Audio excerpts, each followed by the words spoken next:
session ran over. Hopefully this won't. All right, so welcome to the APAO, AAO, SAO joint symposium. The title of the symposium is What's New in 2024, should be 25, in ophthalmic research. Dr. Paul Chan is not going to be here, so he let us know. And Dr. Radhika, she should be here, she's not here. And I'm Vishal Janji, I'm from the University of Pittsburgh. Without further ado, I'm going to invite our first speaker, Dr. Virendra Sangwan. He's going to tell us about stem cell solutions for corneal transplantation. Thank you, Dr. Sangwan.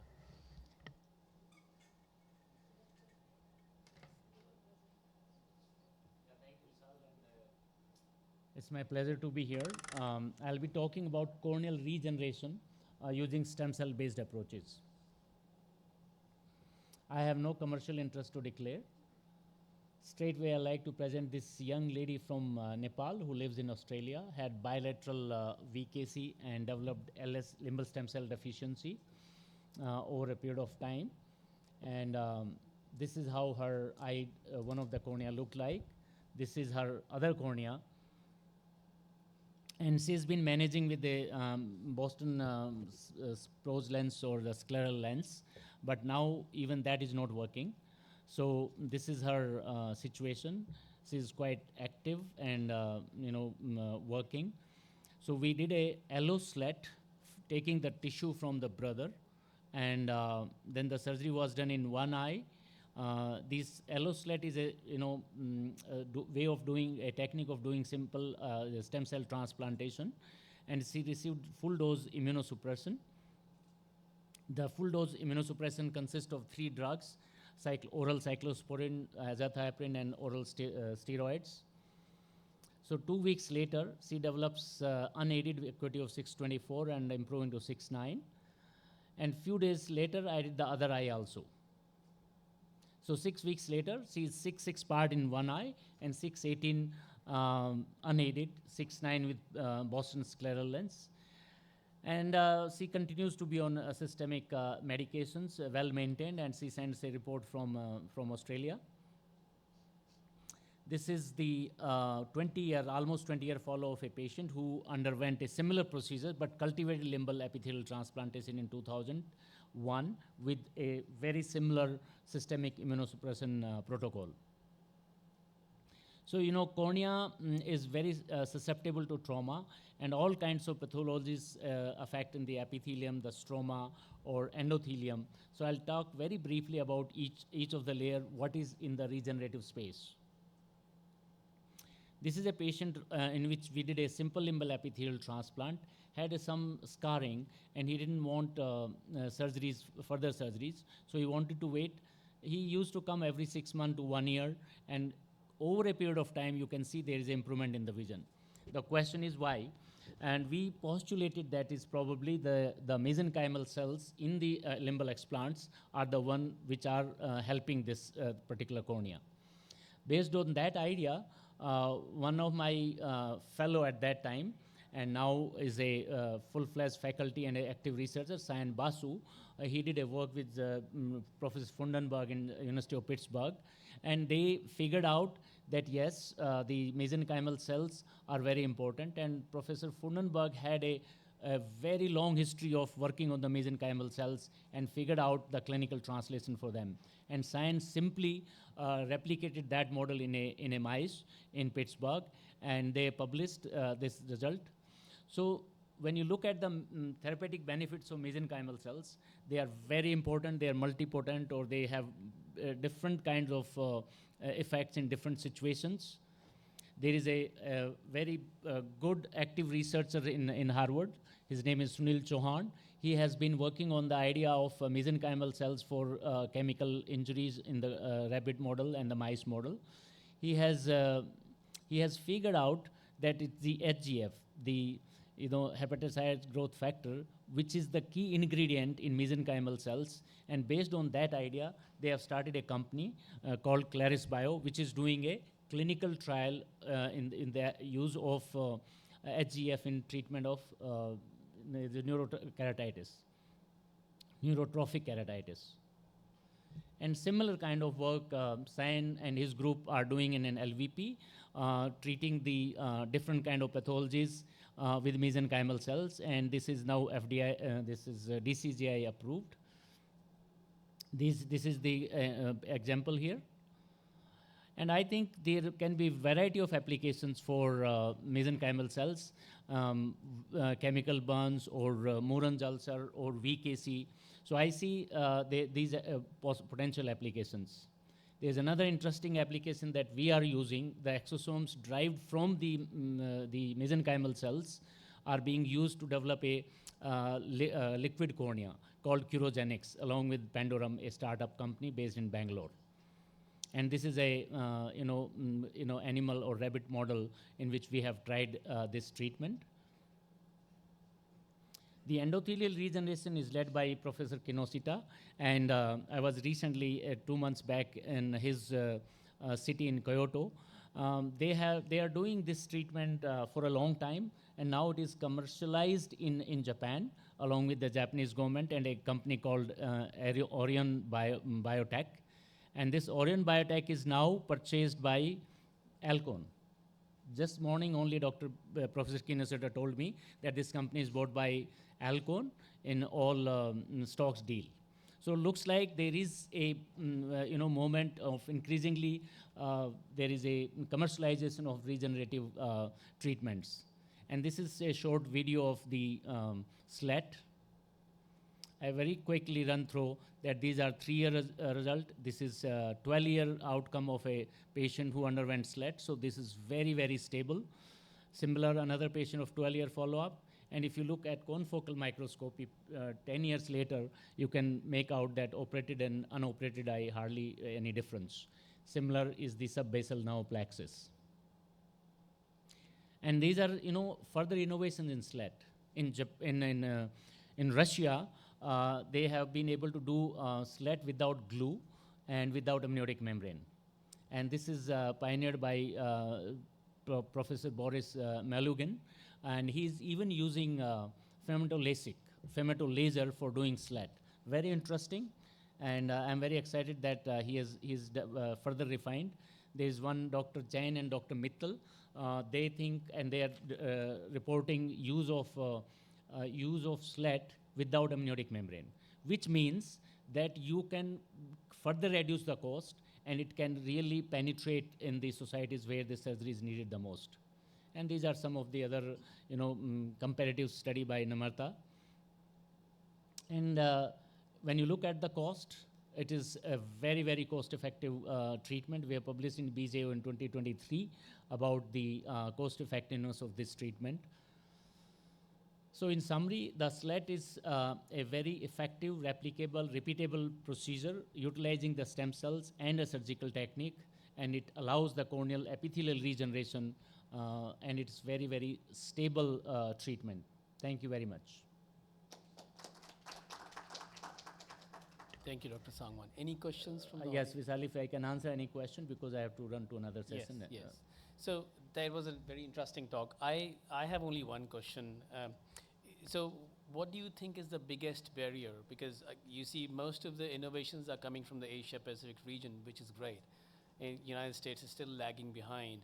What do you think is the biggest barrier to sort of development of these regenerative therapies? I think it's the mostly regulatory hurdles. Amount of time it takes, the regulation, there can be a scientist fatigue, there can be a loss of interest, there may be some people retire and they lose interest. So amount of time or years it takes for regulators to approve, it is very, especially if it is a cell-based therapy. Yeah, and I completely agree, having worked in a few parts of the world and now in the US, it is definitely the regulatory bodies that sort of push us behind by a few years. I also think lack of active collaboration between institutes, that's also another hurdle. Yes, that's another. That's really important. If we have big collaborations or big institutes collaborating together, that problem may be reduced a little bit. Yeah. Thank you so much. Thank you. All right, well, let's move on. Our next speaker is Dr. John Campbell. The topic is AI revolution in ophthalmology. Thank you very much. Thanks for the opportunity to be here. I have the privilege of chairing the American Academy of Ophthalmology AI Committee, which I think is why I'm here. Do you have my slides?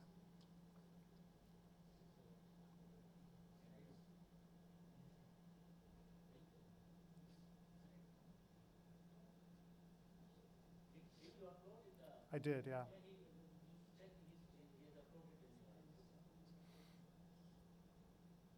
If not, maybe we should switch and I can come back. Yeah, just give them a minute. Sure. We have enough time, I think. Okay. Do you have them on a computer? I do. Okay.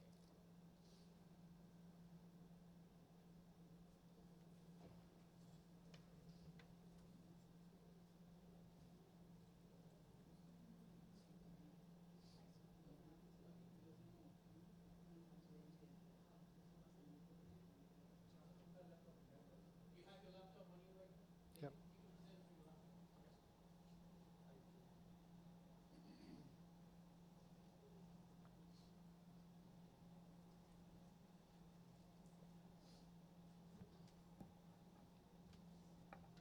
I think they did it on purpose. This is a presentation on AI, so that was a good plan.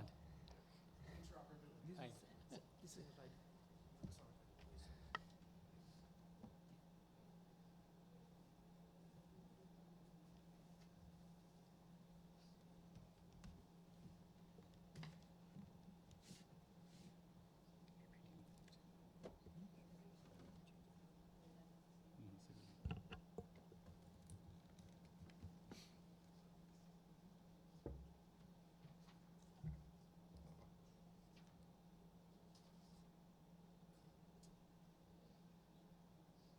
All right, there we go. Again, thanks for the opportunity to be here. I was asked to speak about AI in what's new in ophthalmic research, and obviously there's a lot of things I could try and cover in this session. These are my disclosures. They aren't really relevant to what I'll be talking about. So clearly AI is a hot topic in all of medicine, but in particular in ophthalmology and eye care. This is what I'll try and cover in the next sort of 9 minutes or so. A little bit of background on why it's an important topic, but I think everyone knows that. A little bit about where AI started in terms of image analysis and the applications. I'll touch on the new hot topic of oculomics a little bit. Talk a little bit about what everyone's talking about, which is generative AI and all the different applications. And then I'll leave with a little bit of a pessimistic note, which is on challenges and implementation for these technologies. So as background, I think what motivates all of us as eye care professionals is that the prevalence of pretty much every major cause of blindness is increasing as a result of aging populations worldwide. And there simply aren't enough eye care providers for the traditional model to deal with that. AI in ophthalmology has been an increasing topic, number of publications going up exponentially over the last 15 years or so. We're all familiar with the idea that AI can look at an image and make a medical diagnosis. Pretty much at this point, if you have enough images of anything, you can train a computer to diagnose or label that image as well as a person or physician can. But I'll talk about a number of other applications of that. One is that a topic we don't often think about, which is two physicians, because much of eye care, much of ophthalmology is subjective and qualitative, 2 plus nuclear sclerosis, 1 plus nuclear sclerosis. Two doctors can look at the same patient or the same image and come up with different answers. And AI can help with that. It can help create objective outputs for diagnosis to improve standardization. And here I'm just showing this classic illustration. Two people can look at the same object and come up with 3 answers. An AI, you put this into ChatGPT and it says, oh yes, this is a classic paradox. And there's a number of applications I think we'll see of how AI can help improve clinicians. So it's not AI versus clinicians, AI plus clinician leading to better outcomes. We're also all familiar with the idea of using AI in place of a physician at the point of care. In the US, there's now 3 autonomous AI algorithms for diabetic retinopathy. If you think about a lot of these problems like diabetic retinopathy or ROP worldwide, it seems like one of these unsolvable problems where just there aren't enough physicians to deal with all the starfish, to use the analogy of starfish washed up on a beach. One way to address that is, I always try to remember primary prevention, improving access to care. So improving primary prevention reduces the number of people with disease. But autonomous AI can help expand the reach of ophthalmologists, make it more efficient. And I think that hopefully we will see better implementation of this to lead to improved outcomes worldwide. The other main application, which I think of as using AI sort of under the hood, is how AI-assisted imaging can actually be better than our eye exam. We all know this, but all of these algorithms use AI underlying it to help improve image quality and actually visualize things like cystoid macular edema on the left or CNV in the middle better than we can just on our own. And so AI is going to make us better, more objective, and more sensitive examiners. Moving on to oculomics, this idea that you can look in the back of the eye and learn something about the systemic health is not a new idea. I mean, we've known from all of our training that you can diagnose diabetes, essentially, even if someone doesn't know they have it, or high blood pressure, or papilledema reflects systemic diseases. Oculomics simply takes that further to move beyond what we knew we were capable of doing to be able to diagnose other things. So this is from a recent review, identifying all the different organ systems that theoretically have manifestations in the eye or in the retina, that with fundus photography or with OCT, you can train algorithms to predict the presence of these conditions. I think the two main questions remain, is it better than the existing care models in terms of predicting any of these things? And second is, how do you incorporate this into the patient care pathway in a way that makes a meaningful impact to patients? Generative AI is a hot topic, and it has a lot of different applications, one of which is the creation of synthetic images. Using a number of different models, such as a GAN, generative adversarial network, you can create images that are as realistic as real images for a number of different applications. I think the two main applications here are for creating larger data sets for AI training.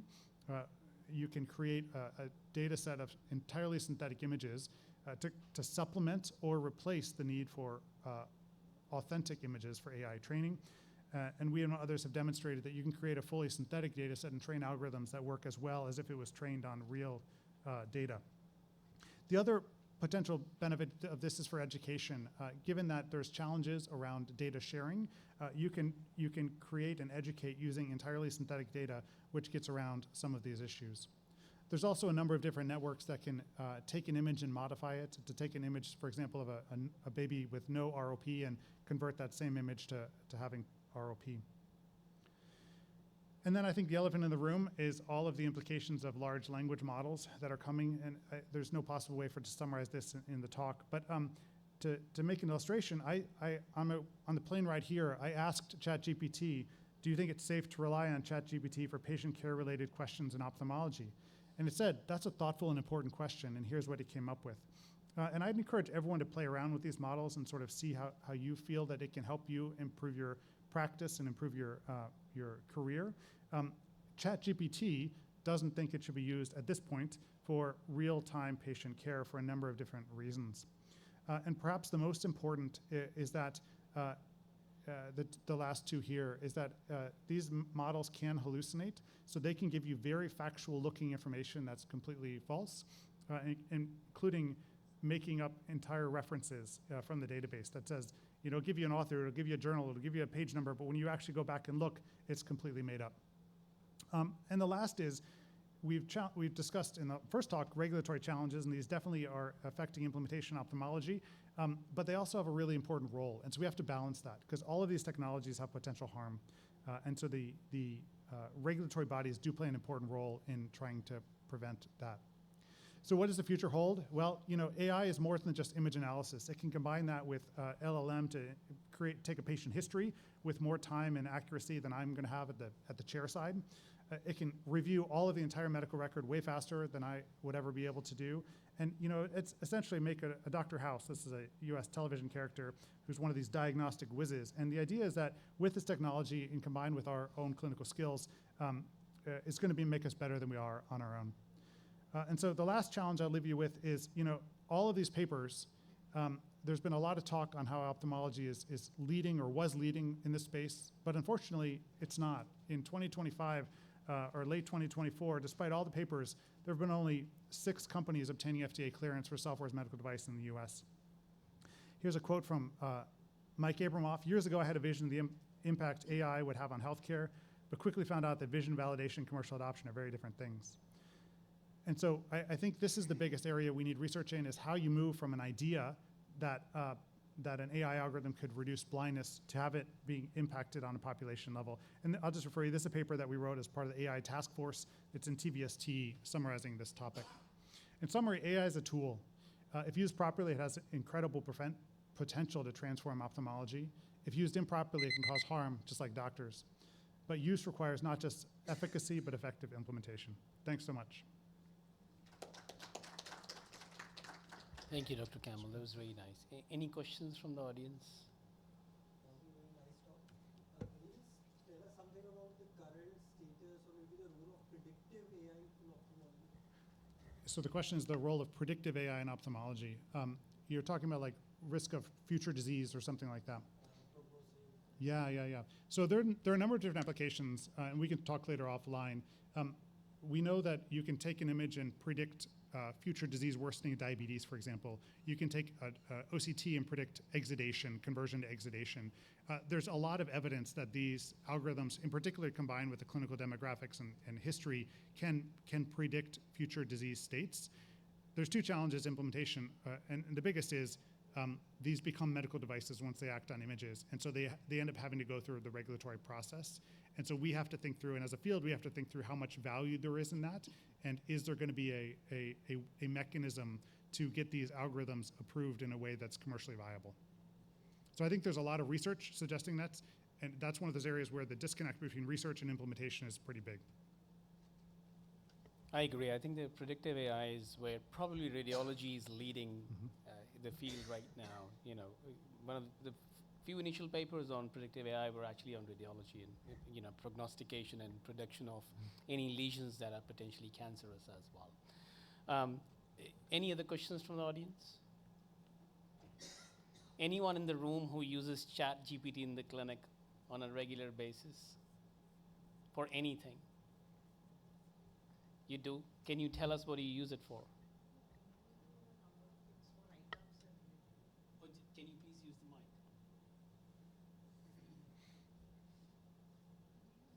ChatGPT for write-ups and stuff. We just write a few points, which will probably my speech or a letter to be written. Somebody, ChatGPT regularly we are using. So not really for diagnostics. Not for diagnosis. Okay. All right. Well, that's interesting. As you know, if you talk to somebody in Google, they'll tell you that the ChatGPT is as good as going to be. If you are good LLM engineers, that's what they call them. The ChatGPT and other similar LLM models and platforms are going to be great in future. Well, if you talk to Google, they'll tell you Gemini is better than ChatGPT. Of course, but, you know. yes. All right. Okay, well, thanks so much. That was interesting. We'll move on to the next topic, stem cell therapy in ophthalmology, and the speaker is Dr. Rajani Bhattu. Thank you.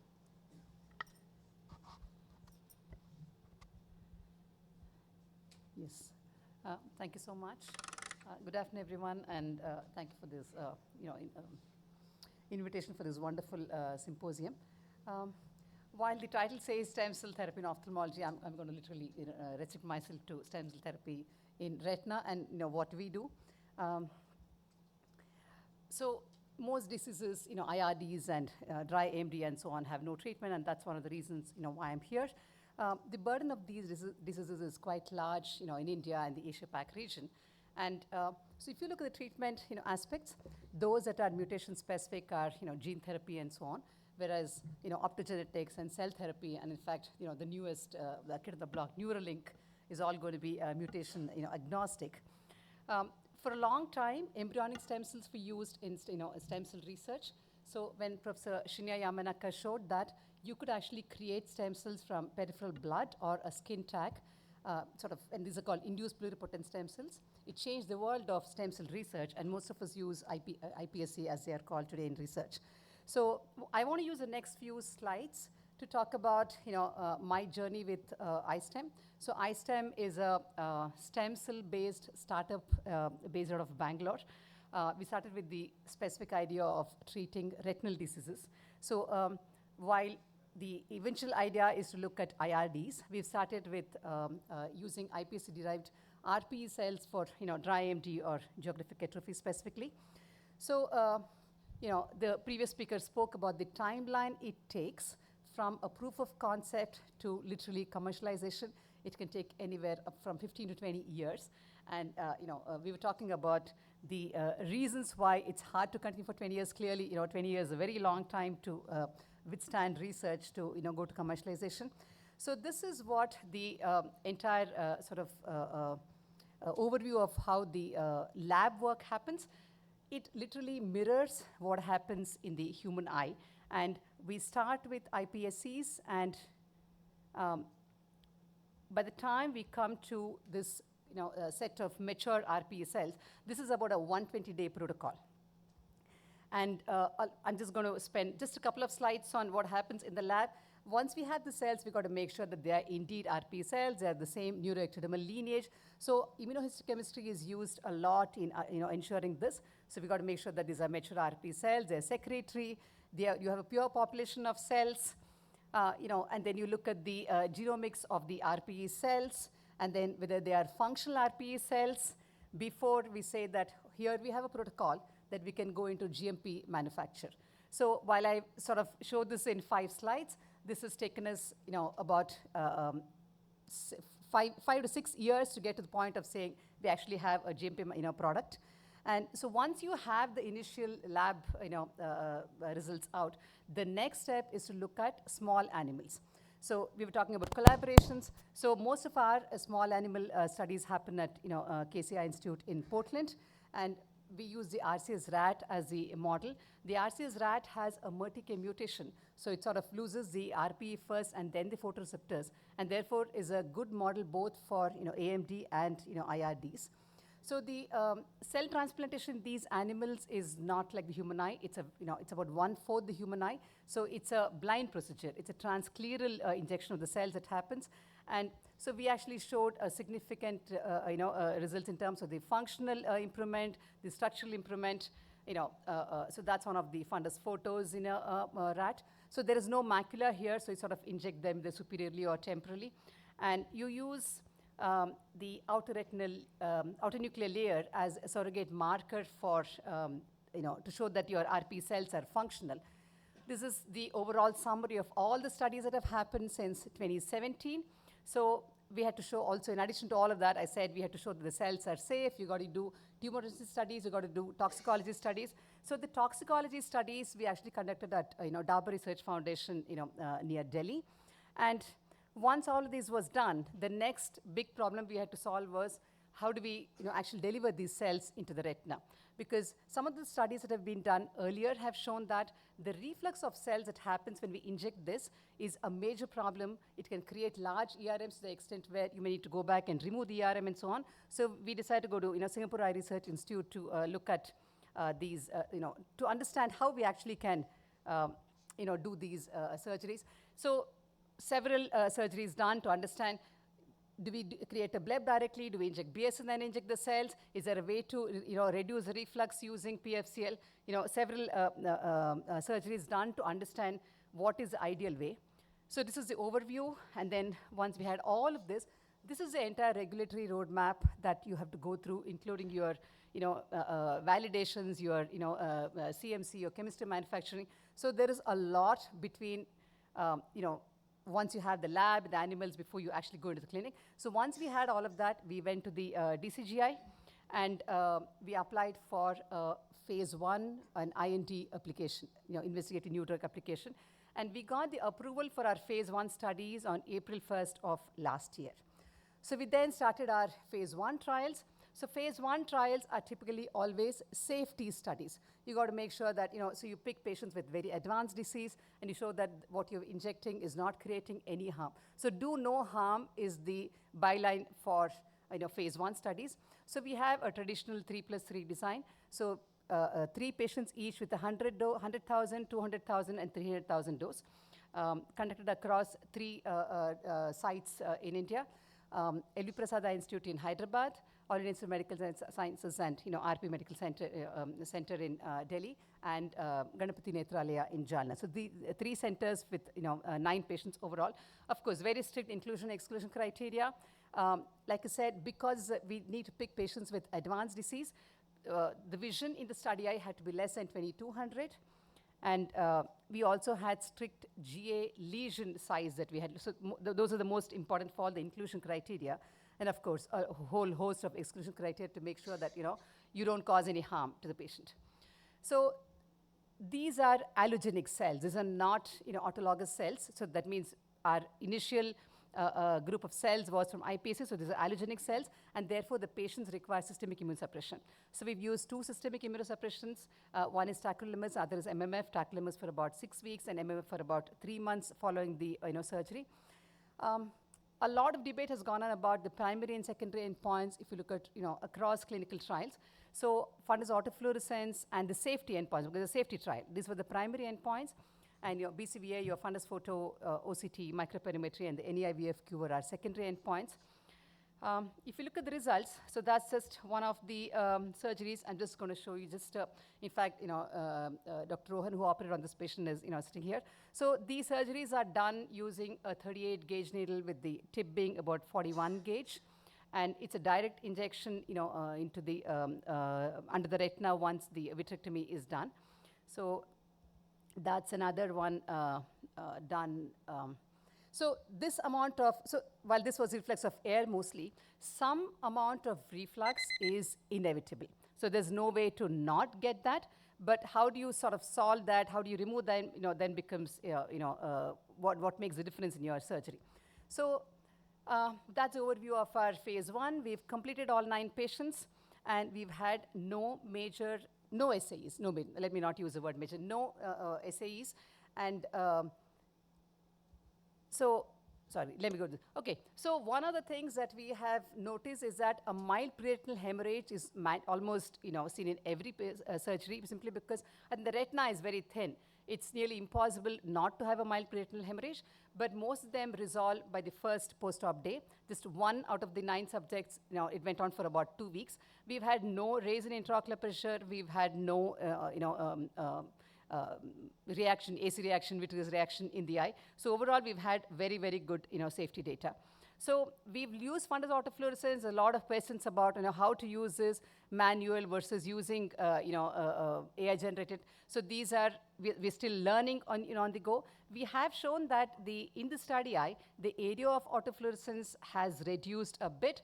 Although this was another one where it's reduced, but one patient did show a mild increase. So we've used the other eye as control in these patients. So in these, we also noticed that the control eye is also increasing. So the next you look at the OCTs. So one of the biggest challenges of doing OCTs in these eye is to follow a registration from before and after is very, very difficult, even with the most advanced software. Even you look at Heidelberg, you use the tracking. It's still very hard to get a perfect registration pre and post surgery. But what we've seen is there are structural changes. We do notice a thickening of the outer retina. Are these cells? I have no idea. Unless I get a histopathology a few years or how many years later, I have no idea. But definitely, we are seeing structural changes. And we did see a mild worsening of the ERM in one eye, but nothing otherwise. So again, some structural changes noted in the outer retina. The BCVA, the most important. Finally, that's the one that we're most concerned. So what we did see was, in the first cohort, we have seen an overall of 10, 30, and 11-letter improvement. So this is a safety study. We didn't expect visual improvement, but this is what we found. So we found that these patients have been followed up between 6 and 8 months, and they have sustained vision improvement in those eyes. This is the cohort 2, which has shown 15, 17, and a 7-letter improvement.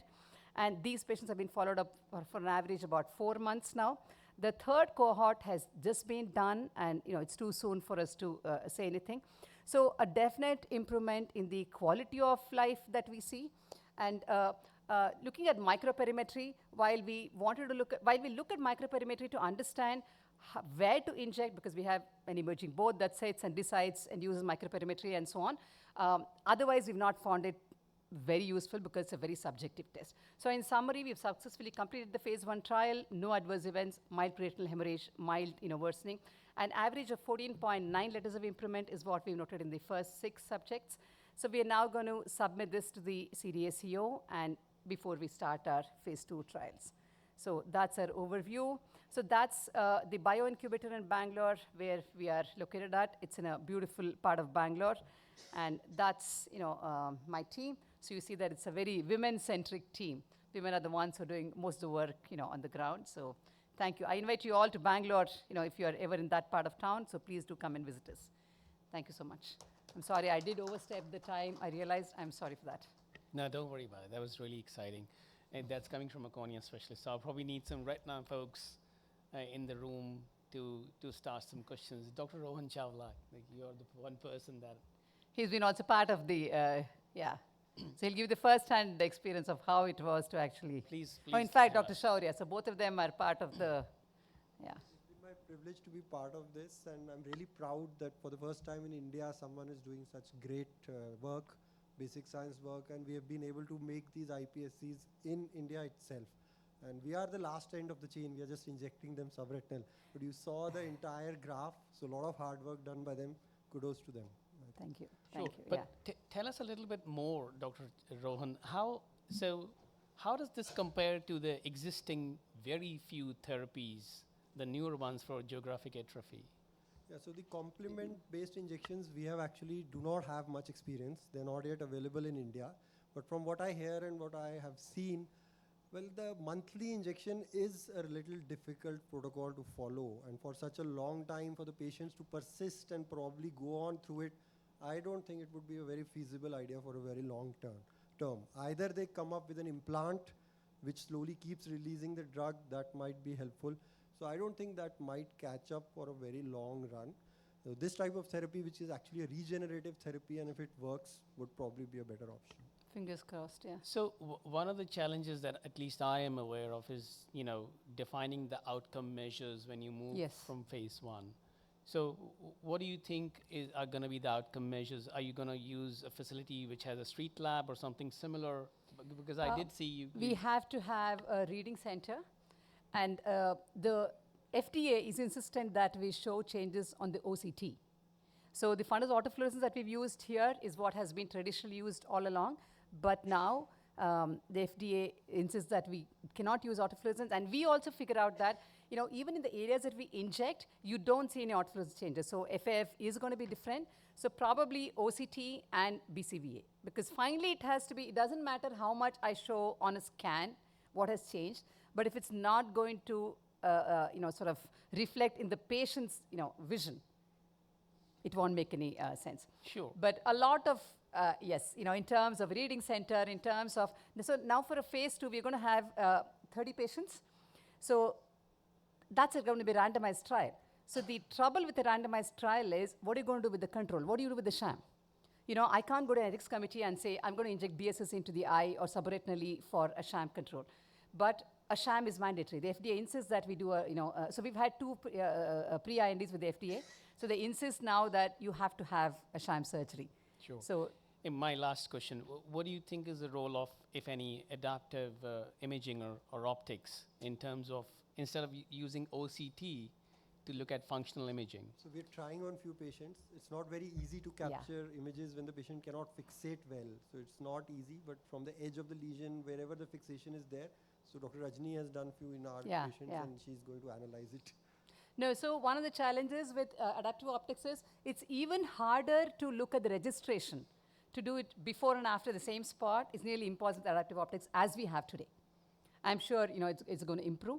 So if OCT itself is a challenge, doing an adaptive optics imaging is going to be even bigger challenge. Probably, Rajiv has ideas about these also, because can we use an AI tool to look at all of this? These are questions that are open. I don't think any of us have perfect answers for that. Thank you so much. Thank you. All right. That's really encouraging. All right, so let's move on to the next speaker, Dr. Shaurya Azad. He's going to tell us about hypersonic vitrectomy and recent advances in VR surgery.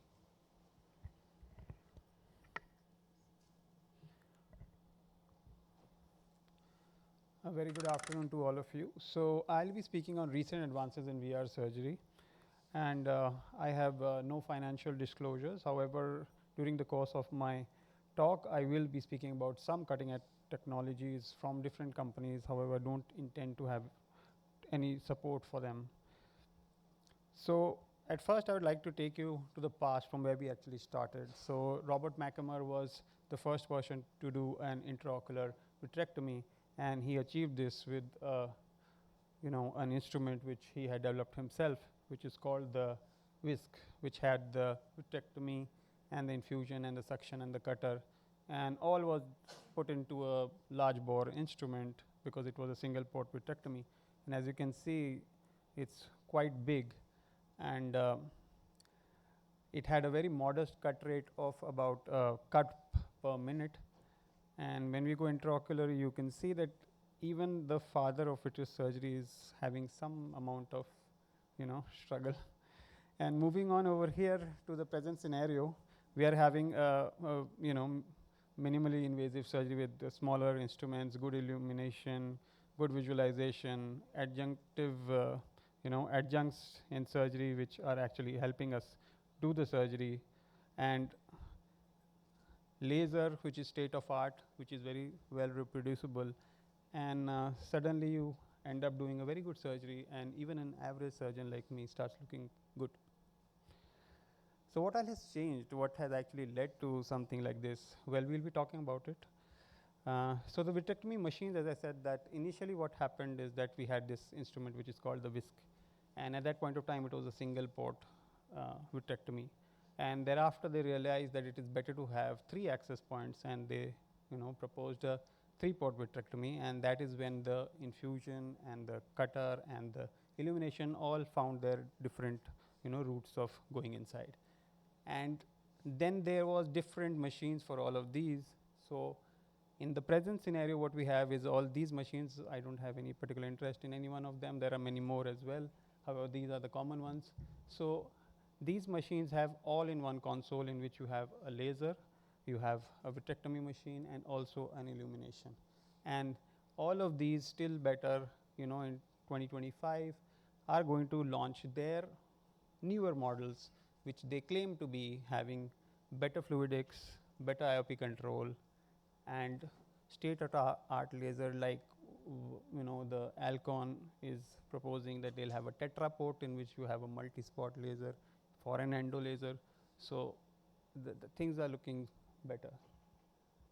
With respect to visualization, we've had 3D vitrectomy, in which we have this Ingenuity system and also the RTO that is there, in which we can simply look at the the big LED screen and wear Polaroid glasses and have a in-depth a 3D perception of your surgery, which aids in the precision of our surgery.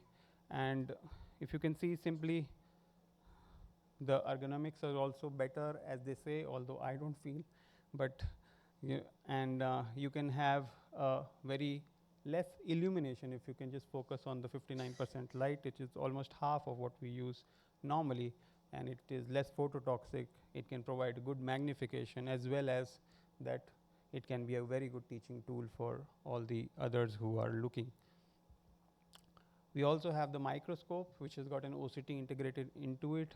Now you can simply do the surgery, and if you're seeing an ERM, you can actually focus it on the retina and simply then peel it, go back and confirm it that you've removed it, and then again you can go back and peel the ILM, and you can do the same. It is also finding some amount of application in subretinal injections, as we just saw one presentation by Rajini ma'am. Instrumentation has also become much and much finer. Like the cutters have actually become much slimmer, and although they have become slimmer, they are still rigid enough to actually withstand the trauma of the surgery and let us achieve good outcomes. The ports have become closer to the retina, and these ports easily help us in delamination and segmentation. The beveled ports bring the port to the retina closer still, and again helping us in our surgery. The cutting technology, what it was before, was what we had this, which was a single pneumatic cutter with a spring recoil. So the air pressure actually puts it to cut, and the spring recoil actually brings it back. And because of which we had 2,500 cut rates, now we have a dual pneumatic cutter in which you have the air pressure pushing it forward and the air pressure bringing it back, and that is why we have got good cut rates, and that makes our vitrectomy even more and more stable and more precise. Again, initially we had one-way cutting in which we could only cut while going forward. We were not cutting while coming back, and it was limiting the cuts per minute.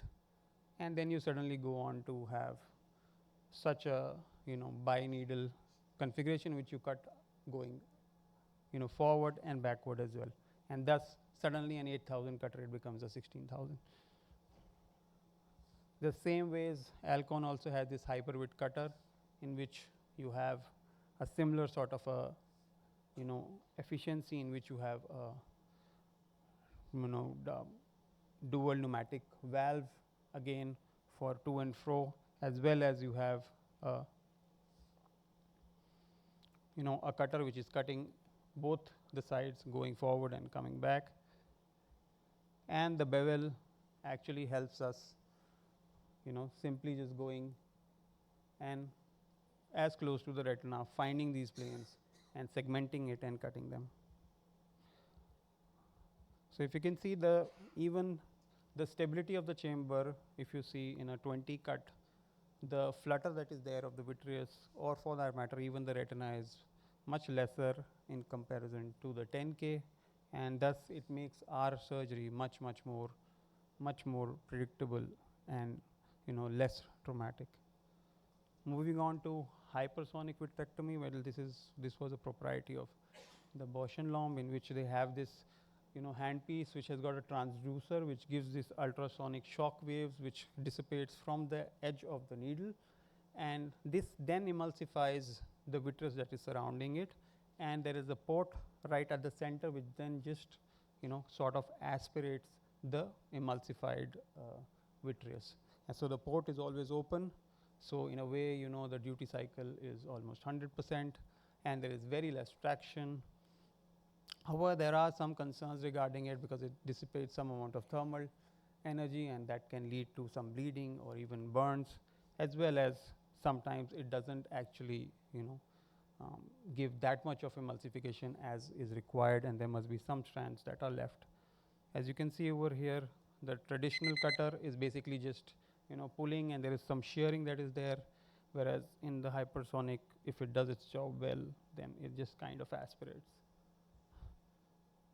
Trocar cannulas have become much better. You have valve cannulas, which are actually a big boon for diabetic vitrectomies because the chamber is closed and very less chances of bleeding, and even the cannula systems have become such that even a larger gauges kind of make smaller incisions so that the healing is better, and some of these cannulas can also be illuminated, which can be a boon for us because we generally operate in dark rooms, and finding our way inside the eye becomes much easier. Illumination, again, we have gone from mercury vapor to xenon to now LED, which is much more safer. There are modifications of these laser probes which might be shielded, which do not shine into your eye. They might be focused, they might be wide angled. They can be also chandeliers which are there, which actually help us in doing bimanual surgeries. So there are a lot of modifications that are there. Forceps, again, these are few like the shark skin forceps, which are basically a laser ablated edges which kind of cause some amount of traction, which is easier to peel the membranes, as well as this finis loop, which is sort of a replacement of a DDMS, in which you can simply scrape it over the ILM to lift a flap. And then these are these forceps, which are basically 3D forceps, which are made specifically for the surgeons having a particular grip. Lasers, again, have bidirectional laser probes are there, which can become straight when you're away from the retina. If you're accessing anterior of the retina, they are curved. So they you can have those. You can have illuminated for laser probes, which can actually help us to do, again, sort of a bimanual surgery by indenting from outside and then trying to laser these anterior parts of the eye. And then finally, which is probably exciting for me at least, that if we have a multi-spot laser as an endo laser, that makes our time much more quicker. And then you have these subretinal injections, which are actually going through an automated sort of a syringe in which we can actually, control the pressure of these syringes. And the injection that we were actually putting in the stem cell is actually through these, syringes, and so that we can put it through a very controlled manner and it doesn't find its way outside from somewhere else. Future, well, as everyone's talking about AI, if you can integrate all these things, OCTs and, the angiography and everything into the, the machine that you have, vitrectomy machine, and then if it can kind of generate something to how to go about the case for the best outcomes, that can probably be the case. Or maybe a robotic surgery in which it is either an operation assisted system or maybe a tele-robotic surgery in which a person is actually somewhere else and is doing the surgery with the help of a robot that is there, maybe the future. Thank you. That was really nice. Thank you. Any questions from the audience? Any comments? Dr. Azad, I have a naive question. I saw the cut rate has been going up, and I can tell you, Dr. Rohan was my teacher when I was back in RP Center as a resident. Things have improved significantly, and I witnessed that when I work with the retina colleagues when we do combo cases. Is faster really better or safer compared to what we have right now? So it's something that I didn't believe in until I just used a 20K. So basically what happens is that as the more the cut rate is, your vacuum becomes less and less effective. So we keep on increasing our vacuum. So we got used to using 25 gauge at a higher vacuum of 400, 500. But with these dual cut and this hyper width that is there, we don't have to keep that vacuum at that level, and we can achieve it at the levels which were there probably even during our 20 gauge, because the port is open that much more time than what it was open in the traditional, the conventional ones. So yes, if you have the vacuum going in line with your cut rate, then probably it makes sense. Else, just about going to a higher cut rate and increasing a vacuum probably may not be that helpful. Okay. Well, thanks so much for explaining that. Any other questions? Thank you. Let me invite the next speaker, Dr. Rajiv Raman. He's going to talk about predictive systemic health analytics from retinal images. Thank you. Thanks. It's a real pleasure being here. And next few minutes, I'll be talking on some predictive systemic health analytics using retinal images.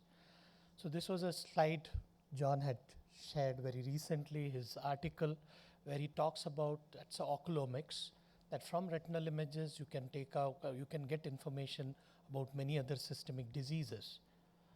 Probably one of the only organ where microvasculature and nerves can be visualized and imaged. And retinal photograph people have been trying to use for analysis of microvascular changes, diagnosing predictive events for systemic vascular events, and OCT probably looking at retinal layer thicknesses, the various individual segmented layers, trying to diagnose neurodegenerative diseases. I'll share some of the work which my team has been doing regarding systemic diseases. So this was actually a couple of years back where we thought, can we use the retinal images to diagnose diabetic neuropathy? And we did publish this research a couple of years before. There are no discernible structural changes in the retina. However, there are functional changes, retinal sensitivity changes, which are seen with diabetic neuropathy. And we thought that can we use the predictive power of deep learning to detect neuropathy from retinal images. And this was a work we did with Cambridge consultants, and we used our population-based data set called as Ascend Dreams, where we had the neuropathy data along with the retinal images, and we used that data set for training and testing the algorithm. This was the algorithm, and when we trained it on the data with no diabetic retinopathy, we could get a pretty good accuracies to detect neuropathy. And in presence of diabetic retinopathy, it was even better detection of diabetic neuropathy. So we demonstrated for the first time that using the retinal image, we can identify people with diabetic neuropathy. Now that's important in our country where the foot ulcer rate is pretty high and a lot of people undergo amputation for it. If we can do a simultaneous screening of diabetic retinopathy and neuropathy, it extends a possibility of preventing other microvascular complications. The other work which my team has been working is on, can we predict anemia? And this is not new. There are already attempts people have done. And we wanted to use the same data set, people with diabetes, because we know diabetic nephropathy causing anemia, and that's something these people have very common problem. And we tried developing a deep learning model which could detect the anemia levels, the hemoglobin levels using a retinal image. This was very recently, last month, published in TVST. We got good accuracies to detect anemia, even the level of hemoglobin we could find out using these images. We went ahead looking at explainability, where the AI looked into, and then probably doing in that area a more detailed analysis, what exactly AI looked into, and it seems to be it's the vessel density, tortuosity, and the vessel thicknesses in the peripapillary area, which probably may be a marker for anemia. The next work which we are now doing is, can we predict intracranial pressure using retinal images? And the thought came because there are now changes, structural OCT changes, which can happen with increase in the intracranial pressure. This was a recent publication, and based on these things, we started looking at our patient database of people who had a OCT a week before they underwent a lumbar puncture, where the opening pressure was determined. We again used the deep learning model and could very well determine a binary classification of raised or a normal intracranial pressure using OCT images. So we demonstrated again that using OCT images, deep learning, we can non-invasively classify intracranial pressure. It seems to be a good method, but needs definitely more validation to confirm. The other work which has been, my team has been doing is, can we predict mortality, the retinal age gap? And there has been a lot of work on this. The retinal age is the age determined from the AI algorithms, and there's a biological age. The more difference between these two is it is proven to be a risk for mortality. We used it on patients with diabetes, and we did find we could identify the retinal age with a pretty good accuracy. And then we also found that with increasing retinal age, there's also, it's an independent risk factor for diabetic retinopathy, more so for proliferative retinopathy, and those who had a greater age, the retinal age, more than, they had twice the odds of mortality. We had this longitudinal data. So this is something which is coming up new, algorithm which can predict the, as one of the risk factor for proliferative disease and even mortality. So eyes are window to soul, that's what we all know, but definitely it seems it's not only soul but also our health. I'd like to thank my research team for helping me do these work. Thank you very much. I'd like to invite all of you for the APOTS Retina meeting, which we are having in July. Thank you, Dr. Ajit. That was really insightful. Any questions from the audience? Any experiences that somebody wants to share? Dr. Ajit, how do you see this being integrated into clinical practice? That's a challenge. John also told Ophthalmics that's a major challenge. We had this neuropathy and even nephropathy, they are pretty good who can detect CKDs. If you ask a nephrologist, he says, I don't need a retinal image to diagnose CKD. I have my other tools. So that's a challenge. Even regulatory approvals would be a challenge in this, as exactly Dr. John said. But there is a great potential, like some of them which are non-invasive, like a lumbar puncture, you can avoid doing that, needs more validation, but these are the things which can definitely help change. Or simultaneously screening for retinopathy and neuropathy, they have got a great potential. I mean, I agree that that's one of the biggest challenges, and with the increasing prevalence of diabetes worldwide, I think this is still a very important body of work that will hopefully serve its purpose over the next few years, maybe less than 10 or something. I agree with your comment on diabetic nephropathy, as medical students, at least I was taught back in India here, homeland, where when an endocrinologist or a nephrologist diagnoses a patient with diabetic nephropathy, it is a given that they will have some retinopathy as well. Yeah. And if you go back to the basics, we all know that the size of the vessels, the back of the eye, it matches the size of what we see in the renal system. So if you see a patient with diabetic nephropathy, a good endocrinologist or a GP or a PCP, depending on where you work or practice, they're going to send the patient back to an ophthalmologist for screening of diabetic. Recently, I was in a meeting where nephrologists were there, and there's a big problem diagnosing CKD, whether it is because of hypertension and diabetes. And one of the factors they take into account is retinopathy. They say if there is diabetic retinopathy, it's a diabetic kidney disease. It's not a hypertensive. So definitely it has a role, but probably just looking at a retinal image and telling the stage of CKD, the nephrologists are not comfortable. I still remember the term I learned back in RP Center, renal retinopathy. I don't know whether cells still used there or Not used now. Yeah. Yes. But we still have hope if the nephrology team is with you. Any other questions before we finish this session about half an hour earlier? I don't think Dr. Radhika is here. All right. So, Rajiv, you said about the mortality.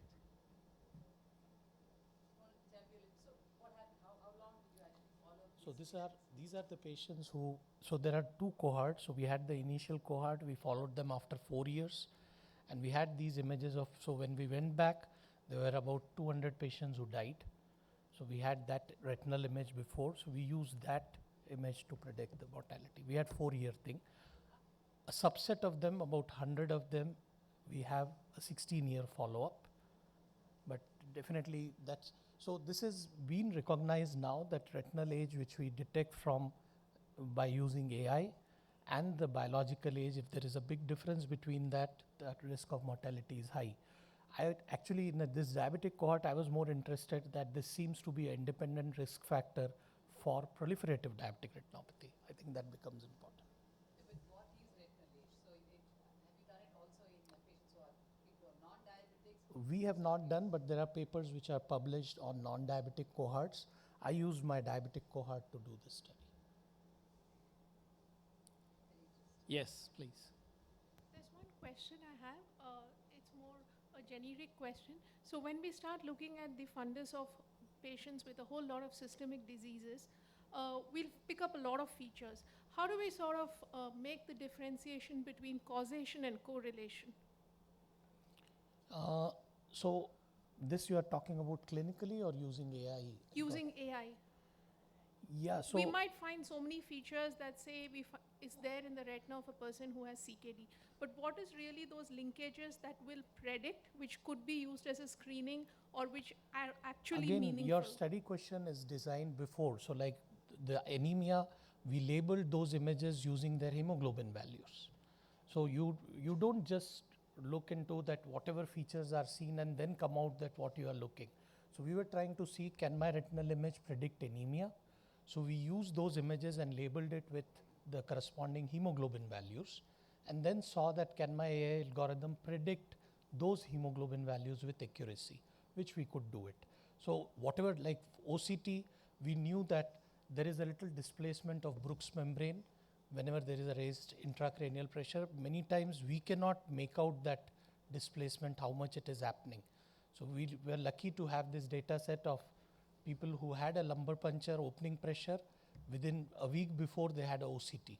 So we used those opening pressures to label the OCT and then tried looking at can we predict the intracranial pressure. That's what was asked, the predictive. So this is what the predictive things are. Yeah, I have a questions for you. As I have seen, like a lot of CNN, like convolutional neural network for the statics image processing.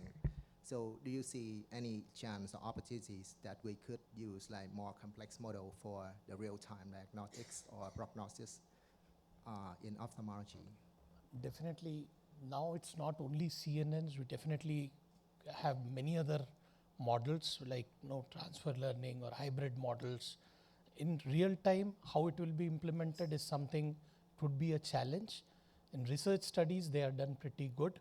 But yes, I'm sure these things will become more simpler. The way AI is progressing is much better than the problems we are giving to it. Thank you. All right, any other questions? Well, I want to thank all the speakers and attendees for the wonderful session. So we're closing the session with this talk. Thank you so much, everyone.